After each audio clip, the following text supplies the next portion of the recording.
ప్రత్యేకంగా శుభాలు తెలియజేస్తూ ఉన్నాను. వీరి ద్వారా 30వ రోజు మనం శిలువ సువార్త వినడానికి దేవుడు ఈ కుటుంబాన్ని దినాన్ని ఏర్పాటు చేసుకున్నటువంటి విధానాన్ని బట్టి దేవునికి మహిమ కలుగును గాక.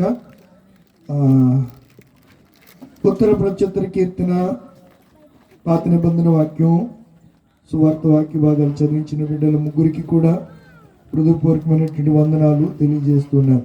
అందరూ ఒక నిమిషం లేచి నిలబడి స్వర్గీయ శ్రీ పగడాల ప్రవీణ్ గారు కూర్చోండి, నేను లేకమంటాను. ఆయన ఉంటే ఈరోజు తీర్పు మరొకలాగా వచ్చి ఉండేది. ఈరోజే తీర్పు వచ్చింది. ఏంటి తీర్పు? ఎవడైనా క్రైస్తవులకు వెళ్తే ఎస్సీ రిజర్వేషను గోల్మాల్. చూడలేదా మీరు? ఎవరున్నా చూడాలి కంపల్సరిగా. క్రీస్తు ప్రభు రాకడ సమీపంలో మనం ఉన్నాం. మతం మారితే ఎస్సీ హోదా కథం. అత్యున్నత న్యాయస్థానం సుప్రీంకోర్టు త్రిసభ్య కమిటీ తీర్పిచ్చింది. ఏమని? దీనికోసమే ఆయన అన్నీ రెడీ చేసుకున్నాడు. ఈ వార్త తెలిసి ఆయన్ని చంపేశారు. ఈరోజు చీరాల, రాజమండ్రి చాలా ప్రాంతాల్లో ఆయన గురించి సంస్కరణ సభలు పెద్ద ఎత్తున. మీరు లైవ్ చూస్తే రాజమండ్రి లైవ్ అసలు ఇసుకైతే రాలరు, అంత జనం ఉన్నారు. నేను సరిగ్గా ఇంట్లోంచి బయటకు వస్తున్నాను, మార్టిన్ గారు వాట్సాప్ పెట్టారు, తమ్ముడు ప్రవీణ్ గారి గురించి చెప్పి ప్రార్థన చేయించు సంఘమంతటితో అని చెప్పి.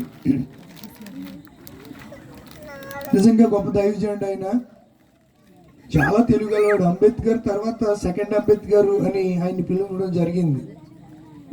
ఆయన లేడు. ఈరోజు క్రైస్తవ్యానికి తీవ్రమైనటువంటి నష్టం కలిగే రీతిగా రేపు పరిస్థితులు ఎలా ఉంటాయో తెలియదు.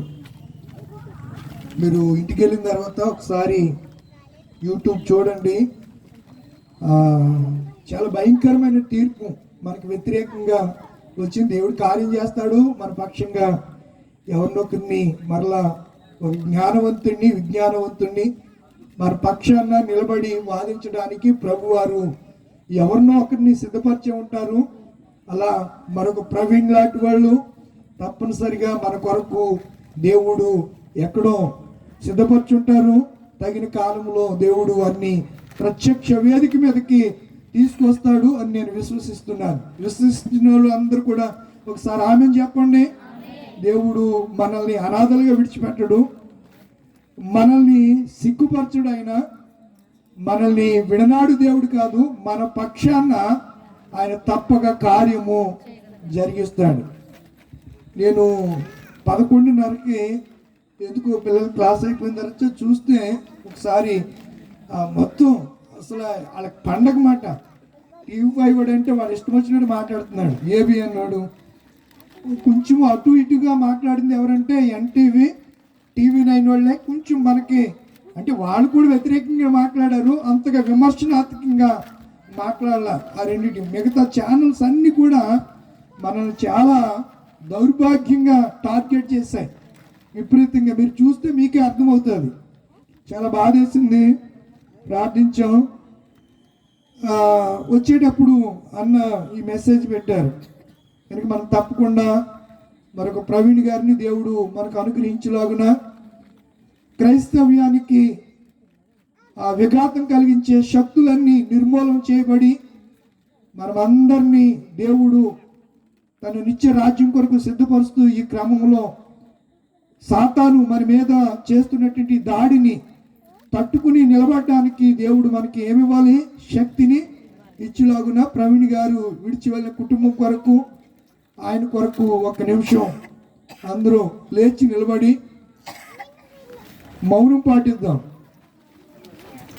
అందరం కూడా గొప్ప మేధావి, గొప్ప సంఘ సంస్కర్త, అన్ని గ్రంథాల్లో అనార్గళంగా ఎవరు ఏ క్లిష్టమైన ప్రశ్న వేసినా అప్పటికప్పుడు చక్కగా జవాబు చెప్పగలిగిన మంచి ధీరుడు, సమయస్ఫూర్తితో వ్యవహరించినటువంటి దేవుని పరిశుద్ధాత్మ అభిషేకం కలిగిన సోదరులు ప్రవీణ్ పగడాల గారు చనిపోయి సంవత్సర కాలమైంది. ఇది నన్ను ఆయన జ్ఞాపకం చేసుకుంటూ ఒక్క నిమిషం మనం అందరం ఏక మనసు కలిగి స్థిరం వంచి మౌన ప్రార్థన చేద్దాం. మన మనసులో చేయవలసిన ప్రార్థన, ప్రభువా మాకు మరొక ప్రవీణ్ గారిని దయచేయి, మరొక గొప్ప ప్రవక్తను మాకు అనుగ్రహించి ప్రభువా, ఒక జ్ఞానవంతుడిని విజ్ఞానవంతుడిని దయచేయి. ఒకప్పుడు అంబేద్కర్ని నిలువబెట్టి ఈ ఎస్సీ కమ్యూనిటీకి హరిజనులకు రిజర్వేషన్ కల్పించడానికి రాజ్యాంగం రాసిన గొప్ప నాయకుడికి చరిత్ర పుట్టులు ఏ రీతిగా నిలిచిపోయాడో ప్రవీణ్ ప్రగడాల గారు క్రైస్తవం కోసం ఎంతో శ్రమ పడ్డారు.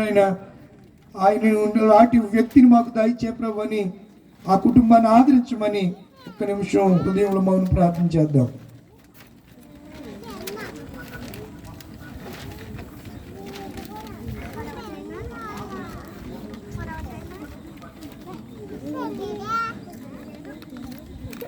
పిల్లలు మాట్లాడకూడదు.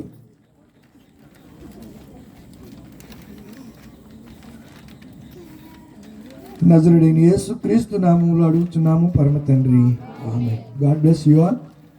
దేవుడు మిమ్మల్ని అందరినీ దీవించును గాక.